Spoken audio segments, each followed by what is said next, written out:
नमस्कार, विदर्भ समाचार में मैं नेहा आप सभी का स्वागत करती हूं। बढ़ते हैं आज की कुछ खास खबरों की ओर। चंद्रपुर जिले के सावली वन क्षेत्र में एक बार फिर जंगली हाथियों का झुंड देखा गया। रात के समय यह गेवस डोंगर गांव, निफद्रा और मेह गांव से जंगल के रास्ते वैनगंगा नदी पार कर वन क्षेत्र में प्रवेश किया और गुरुवार रात को सिंदेवाही वन क्षेत्र में प्रवेश किया। शुक्रवार की सुबह गुंजेवाही जंगल के रास्ते कलम गांव, मन्ना और कुकड़हेली गांव में एक हाथी के घुसने से दहशत का माहौल बन गया।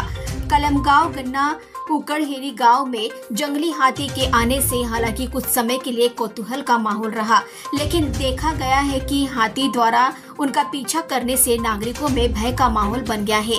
सिंदेवाही तालुका में 2 जंगली हाथियों के प्रवेश से नागरिकों में दहशत फैल गई है। चूँकि सिंदेवाही तालुका एक वन क्षेत्र है, इसलिए वहां जंगली जानवरों का खतरा पहले से ही था, लेकिन अब हाथियों ने इस खतरे को और बढ़ा दिया है। इसलिए मानव वन्यजीव संघर्ष अपने चरम पर पहुंच गया है। एक और नागरिकों और किसानों को खूंखार जंगली जानवरों से निपटना पड़ रहा है। दूसरी ओर जहां नागरिक भयभीत है, वहीं जंगली हाथियों के प्रवेश से भय का माहौल पैदा हो गया है। नागरिक मांग कर रहे हैं कि जंगली जानवरों पर यथाशीघ्र नियंत्रण किया जाए। निजी स्कूलों में फीस के नाम पर अभिभावकों की हो रही आर्थिक लूट, राष्ट्रवादी के राहुल देवतले ने उठाया मुद्दा। भारतीय संविधान ने सभी नागरिकों को शिक्षा का समान अधिकार दिया है। हालांकि कुछ शिक्षण संस्थान मालिकों ने अपने निजी स्कूलों में अत्यधिक फीस वसूल कर अभिभावकों से पैसे ऐंठने शुरू कर दिए हैं। इसलिए आम लोगों के बच्चे अच्छी शिक्षा से वंचित रह रहे हैं। महाराष्ट्र सरकार ने निजी स्कूलों की वार्षिक फीस पर नियमानुसार प्रतिबंध लगाया है, लेकिन निजी स्कूल उक्त सरकार के किसी भी नियम की अवहेलना करते हुए नियमों से अधिक फीस वसूल कर रहे हैं। इतना ही नहीं, निजी स्कूलों ने अब किताबें, गुलदस्ते, ड्रेस और अन्य आवश्यक सामग्री भी बेचना शुरू कर दिया है। अन्यथा उन्होंने अपनी पसंद की दुकान से खरीदना अनिवार्य कर दिया है। इसलिए अभिभावकों को अनावश्यक आर्थिक परेशानी झेलनी पड़ रही है। इस संबंध में राष्ट्रवादी कांग्रेस पार्टी के राहुल देवतले ने जिलाधिकारी इन्हें निवेदन सौंपा है। क्रांती सूर्य महात्मा ज्योतिबा फुले व क्रांती ज्योती सावित्रीबाई फुले यांनी शिक्षणासाठी जो संघर्ष केला, त्या संघर्षाला मी कोटी कोटी नमन करतो। आज आपण बघत आहोत की खाजगी शाळा यांनी जे अव्यढव्य फीच्या म्हणजे ना बद्दल जे वाढीवपणा केलाय फी बद्दल, तर त्याचा त्रास सर्वसामान्य नागरिकांना होऊन राहिला आहे। त्यासाठी आम्ही आज राष्ट्रवादी पक्षातर्फे शिक्षण अधिकारी व जिल्हा अधिकारी आणि मुख्य कार्यकारी अधिकारी जिल्हा परिषद यांना पत्रव्यवहार केले आहे। पत्रव्यवहार केल्यानंतर आम्ही त्यांना सांगितलं की जो फीच्या बद्दल सांगितलं, त्यानंतर शाळेमार्फत काही दुकानातून ठराविक दुकान आहे की त्या शाळेला टॅप असल्यामुळे की त्याच दुकानातून शालेय गणवेश, शालेय पुस्तके व शालेय वस्तू त्या एकाच दुकानात मिळणार, की ज्या शाळेंनी सांगितलं की याच दुकानात ते वस्तू मिळणार। अन्यथा चंद्रपूर शहर घुमलं तरी ते वस्तू कुठेही मिळणार नाही। तर हा जो शिक्षणाचा जो व्यापार चालू आहे, बाजार चालू आहे, हा कुठेतरी थांबला पाहिजे। यासाठीच मागील वर्षी सुद्धा आम्ही शिक्षण अधिकारी, जिल्हा अधिकारी आणि मुख्य कार्यकारी अधिकारी यांना आम्ही पत्रव्यवहार केले, आम्ही आंदोलन केले, मोर्चे काढले, तरी आमच्या आंदोलनाला आणि पत्रव्यवहाराला शिक्षण अधिकारी आणि जिल्हा अधिकारी साहेबांनी आतापर्यंत कोणतीही कारवाई काही केलेली नाही। त्यामुळे आम्ही ह्याही वर्षी त्यांना पत्र दिले, आम्ही सांगितलं, सर्व गोष्टी सांगितल्या त्यांना।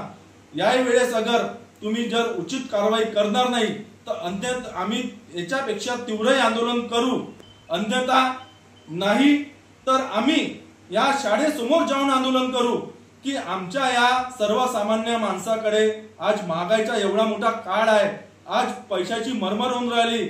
आज मला सांगा की बोटावर मोजण्यालायक आपल्या सरकारी शाळा चालू आहे, म्हणजे सरकारी शाळा बंद केल्यामुळे आज आपल्याला सर्वसामान्य लोकांना आपल्या खाजगी शाळेमध्ये आपल्या मुलांचे व मुलींचे शिक्षण करायला लागत आहे। तर ते खाजगी शाळेमध्ये शिक्षणाची फी सर्वसामान्य माणसाला परिपूर्ण परवडून नाही राहिल्या।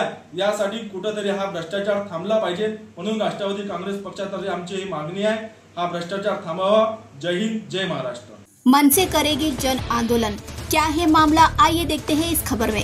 Dalmiya cement Bharat limited company अंतर्गत चेयर इंडिया प्राइवेट लिमिटेड में महाराष्ट्र नवनिर्माण कामगार सेना की संगठन स्थापना के बाद कंपनी के HR अरविंद बर्मा ने मनसे कामगार सेना के 3 सदस्य कामगारों को HR मोहित बर्मा ने निकाल दिया।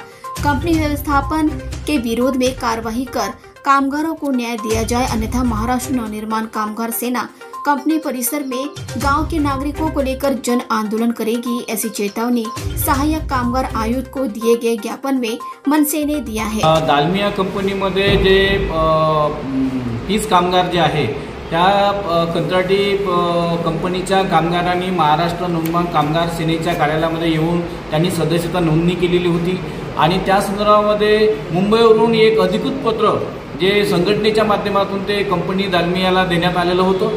पण त्यानंतर दुसऱ्याच दिवशी जे आहे जवळपास 5 कामगारांना काढलेलं होतं आणि आम्ही म्हणून त्यासाठी त्यांना फोनवर बोललो।